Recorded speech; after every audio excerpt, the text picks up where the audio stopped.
Kita semuanya perlu tahu bahwa untuk melawan korupsi itu ternyata hukum pidana bukan segala-galanya, bukan satu-satunya, bahwa hukum pidana bukan panasea, yaitu obat dari segala macam penyakit, bukan. Dalam upaya mengurangi korupsi itu ada dua jalur utama, yaitu jalur penal dan jalur non-penal. Jalur penal itu menekankan pada penerapan hukum pidana, sedangkan jalur non-penal itu lebih menekankan pada pencegahan tanpa hukum pidana. Antara lain, bagaimana mengubah persepsi masyarakat tentang korupsi. Oleh karena itu, strategi dalam menangani korupsi terdiri dari ada penindakan, ada perbaikan sistem serta edukasi dan kampanye. Strategi penindakan berharap hasilnya masyarakat takut untuk melakukan korupsi. Strategi perbaikan sistem berharap bahwa masyarakat tidak bisa dan mau melakukan korupsi, sedangkan pendidikan dan kampanye itu pada akhirnya orang tidak mau melakukan korupsi.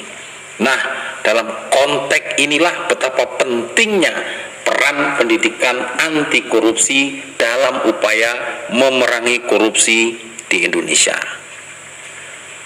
Upaya pendidikan anti korupsi itu memberikan knowledge tentang korupsi dan pencegahannya. Yang kedua, membangun karakter, menanamkan values yang pada akhirnya diharapkan bisa menjadi belief, bisa menjadi kepercayaan masyarakat bahwa korupsi itu busuk, bahwa korupsi itu menimbulkan banyak kekacauan, bahwa korupsi itu tidak sesuai dengan perilaku bangsa Indonesia. Makanya dua hal itu menjadi fokus dari pendidikan anti korupsi yang ada di Indonesia. Bahwa kita perlu tahu ada sejarah pada masa lalu, kita punya beberapa tokoh negarawan yang juga anti korupsi. Salah satunya adalah Bung Hatta. Beliau mengatakan kalau orang kurang cerdas dapat diperbaiki dengan belajar, kalau orang kurang cakap dapat dihilangkan dengan pengalaman. Namun bila tidak jujur itu sangat sulit untuk diperbaiki. Ya, bagi Bung Hatta juga mengatakan bahwa setiap perbuatan adalah demi negara yang dicintai. Janganlah berkhianat. Namun sungguh tragis nasib dari Bung Hatta ini. Sampai meninggalnya beliau tidak sanggup membeli sepatu baru yang merek Beli yang diidam-idamkannya.